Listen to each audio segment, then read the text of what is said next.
அன்புக்குரியவர்களே, ஆண்டவர் இயேசுவின் இனிய பெயரில் உங்களை அன்போடு வாழ்த்துகின்றேன். இயேசுவின் ஆளுமை என்னும் தொடரில் இன்று நட்பு இதமாக திருத்தும் என்னும் செய்தியை உங்களோடு பகிர்ந்து கொள்ள விரும்புகின்றேன். இயேசுவின் ஆளுமையிலிருந்து, இயேசுவின் வாழ்விலிருந்து நாம் பலவற்றை கற்றுக்கொள்ளலாம். அவற்றில் நட்பு என்பதும் ஒன்று. நட்பின் இலக்கணம் என்ன, நண்பர்கள் எப்படி பழக வேண்டும், நட்பின் பரிமாணங்கள் என்ன என்பதை பற்றியெல்லாம் தொடர்ந்து சில நாட்களாக நான் உங்களோடு பகிர்ந்து வந்திருக்கின்றேன். இன்று நட்பு இதமாக திருத்தும். அதற்கு 2 எடுத்துக்காட்டுகளை பார்க்கலாம். ஒன்று, லூக்கா நற்செய்தி 10:40. மார்த்தா மரியா வீட்டில் இயேசு உறவாட வந்திருக்கின்றார்.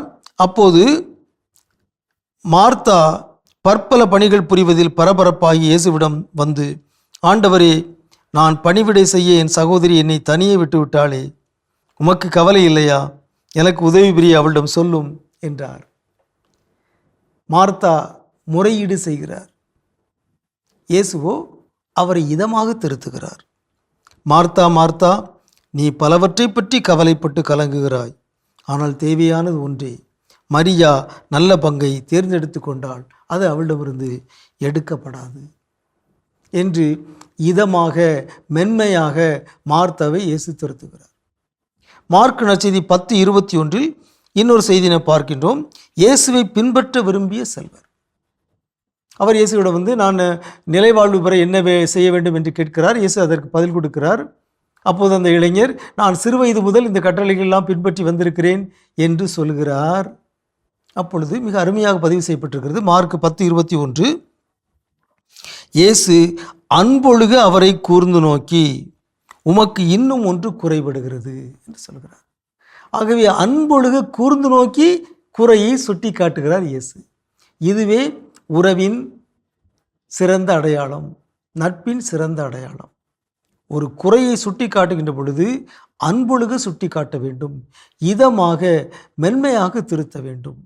அவரிடம் ஏராளமான செல்வம் இருந்தது. அந்த செல்வத்தை விற்று ஏழைகளுக்கு கொடுக்க வேண்டும். அதற்கு பின்னர் வந்து இயேசுவை அவர் பின்பற்ற வேண்டும். அப்பொழுது அவர் நிலை வாழ்வை பெற்றுக்கொள்வார். இந்த செய்தியை இயேசு சொல்கிறார். ஆனால் எப்படி சொல்கிறார்? அன்பொழுக கூர்ந்து நோக்கி.